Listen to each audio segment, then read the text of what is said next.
现在我们来放大视角看整个行业，区块链和加密货币的行业规模已经不是几年前的小众市场。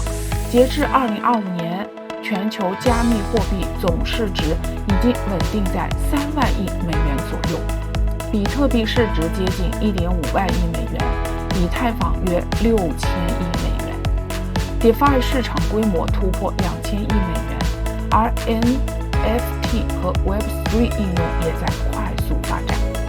在这样的行业大背景下， MSTR 作为比特币的最大机构化载体，地位不可替代，而 BMNR 则是以太坊生态中的亲儿子，两者其实是互补关系，一个压住比特币，一个压住以太坊，一个是数字黄金，一个是区块链的操作系统。我们来对比一下 MSTR 的竞争对手。在持币逻辑上， MSTR 最大的竞争对手其实不是软件公司，而是比特币 ETF， 比如 BlackRock 的 iShares 比特币信托基金，或者灰度的 GBTC。 但是这些 ETF 的一个劣势是，他们没有额外的现金流和运营业务。MSTR 虽然软件业务不算强，但至少有现金流，能让它在熊市时更有韧性。相比之下， BMNR 的竞争对手更多集中在以太坊生态，比如 Coinbase、Lido 甚至 Solana 相关公司。但 BMNR 的优势在于，它几乎是以太坊唯一的纯血概念股。今天的重点是 BMNR 迎来了一个新大哥，那就是美股市场上一家备受瞩目的公司 MicroStrategy， 股票代码 MSTR。 很多人称它是比特币的门面担当，但你可能不知道 MSTR 在转型之后正逐步走向一个全新的阶段。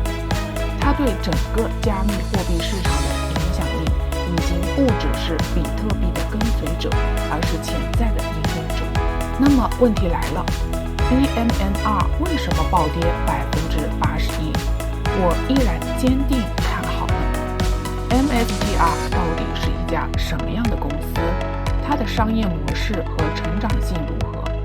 它和 BMNR 之间能形成怎样的亲大哥加小弟的关系？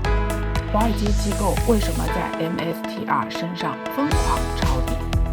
风险点又在哪里？那么为什么说 BMNR 有了新大哥？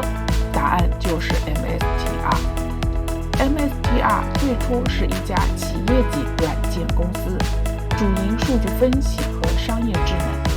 1990年代就已经上市，在互联网泡沫时期辉煌过一阵子。但真正让 MSTR 进入大众视野的是，它在过去几年做出了一个激进转型，几乎把所有的现金流都拿去买比特币，成为全球上市公司里最大的比特币金库。截至2025年， MSTR 持有超过23万枚比特币，市值超过100亿美元。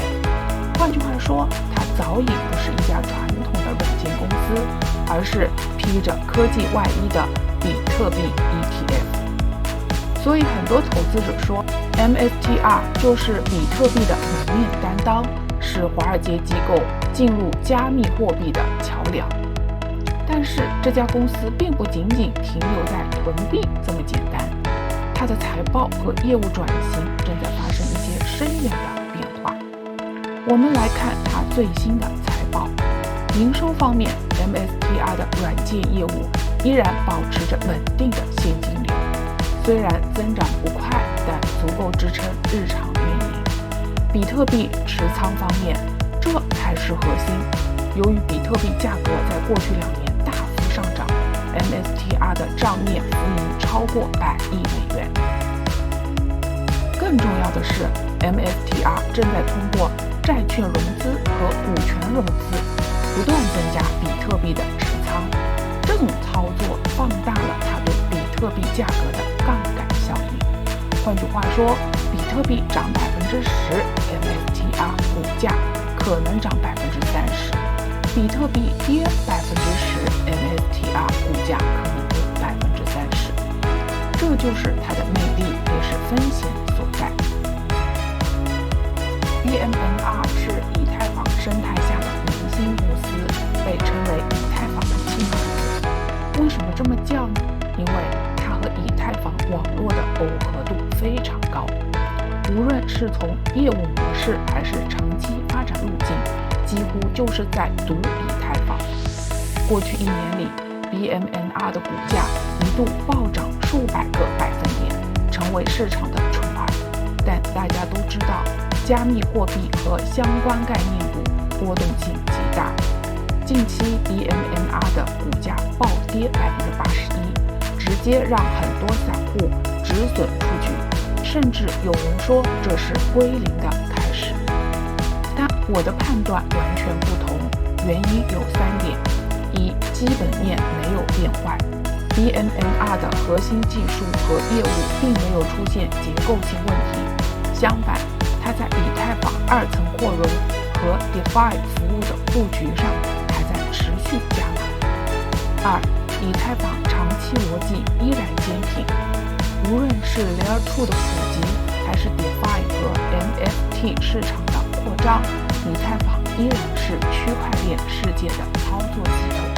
BMNR 的逻辑是建立在以太坊的长期繁荣之上的。三、暴跌反而是估值重置。之前 BMNR 的估值确实过高，现在暴跌反而让估值更加合理，为长期投资者提供了更好的切入点。根据最新的13F 文件，包括贝莱德、富达、ARK 基金等机构都在过去几个季度持续买入 MSTR 的股票。为什么呢？因为这些机构不能直接大规模买比特币，但可以通过买入 MSTR 间接持有比特币的敞口，而且 MSTR 的股价波动更大，反而给了基金更高的收益空间。换句话说， MSTR 已经成为机构投资者布局加密货币的首选之一了。当然，我们也必须冷静地要看待风险。第一个，高度绑定比特币。比特币如果进入长期熊市， MSTR 的股价会遭受巨大打击的。第二个，财务风险。MSTR 通过债务融资买币，如果币价下跌过多，会触发财务压力。三、监管风险。加密货币在全球范围内的合规环境仍然不确定，一旦美国或欧洲出台更严厉的政策， MSTR 的商业模式可能会受到冲击。这些风险都是真实存在的。好了，最后我们总结一下吧。BMNR 暴跌81%，不是基本面坏掉，而是估值重置。长期依然看好以太坊的价值， BMNR 依然是以太坊亲儿子。MSTR 是 BMNR 的新大哥，它不仅是全球最大的比特币持有上市公司，还成为机构进入加密市场的桥梁。华尔街机构正在疯狂买入 MSTR， 这背后的逻辑就是看好比特币的长期走势。风险当然存在，但只要你理解了它的逻辑，就能在市场波动中保持定力。所以问题来了，当 BMNR 暴跌81%，当 MSTR 成为新大哥，你是否敢在这个位置坚定抄底呢？还是会被市场情绪裹挟，错过下一轮财富机会？